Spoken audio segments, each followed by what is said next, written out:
C'est une dinguerie, vous vous rendez même pas compte de la chance qu'on a en France. On est le numéro 1 au monde.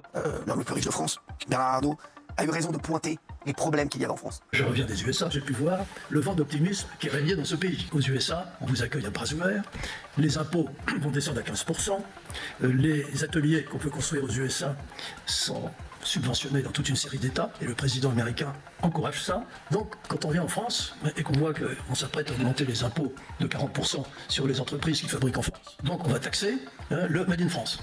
C'est pour refroidir les énergies, on fait difficilement mieux. Pour pousser à la délocalisation, c'est idéal. Bon, c'est très drôle parce que la délocalisation, on n'a pas attendu la hausse d'impôts en France et la baisse d'impôts aux États-Unis pour que ça existe. Je veux dire, depuis l'Union Européenne et depuis de toute façon longtemps, avec le libre-échange, etc., on a délocalisé depuis longtemps. Et le Made in France, oui, ça coûte plus cher parce qu'il y a un savoir-faire français.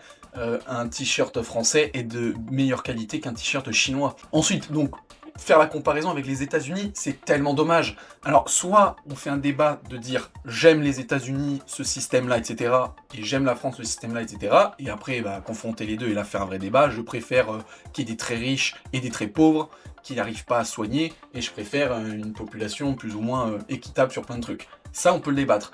Mais tu peux pas du coup comparer États-Unis et France sans débattre du fond. Donc c'est bien beau de dire qu'on aime les États-Unis parce qu'il y a que 15% d'impôts, mais paye ta vie aux États-Unis. Un Américain, s'il est en bonne santé, ouais, c'est très bien. Mais un Américain, dès qu'il doit aller chez le dentiste, avoir un appareil dentaire, une jambe cassée, enfin n'importe quoi, ou alors des maladies plus graves, mais au secours les États-Unis.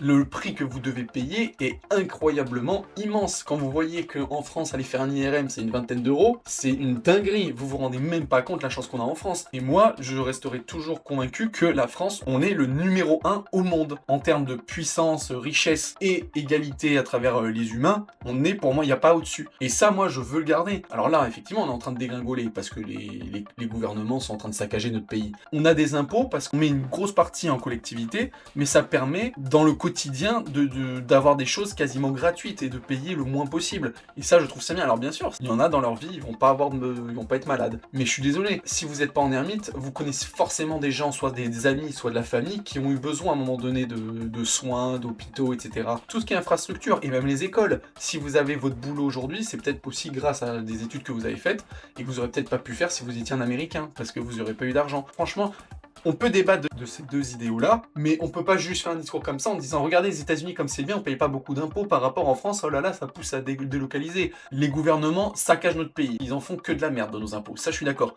Mais en théorie, c'est à ça que ça sert, c'est pour le bien commun. Donc, vraiment, on peut pas comparer un pays où les gens doivent payer 100 000 balles pour une semaine à l'hôpital, comparé à nous, quoi. Vraiment, c'est débile. Ce que dit Bernard Arnault, c'est valable pour les agriculteurs, ce qu'on disait tout à l'heure, c'est valable pour l'audiovisuel, c'est valable pour tout. En fait, on est en train de se faire bouffer. Pour donner envie aux gens de se barrer et surtout de ne pas entreprendre en France, on est en train de dégoûter les gens d'entreprendre. Pourquoi les boulangers ne peuvent plus se payer? À cause de ça, parce qu'il y a des charges de partout, il y a des taxes de partout. Et comparer les boulangers, même les agriculteurs et tout, mais quelle connerie, putain.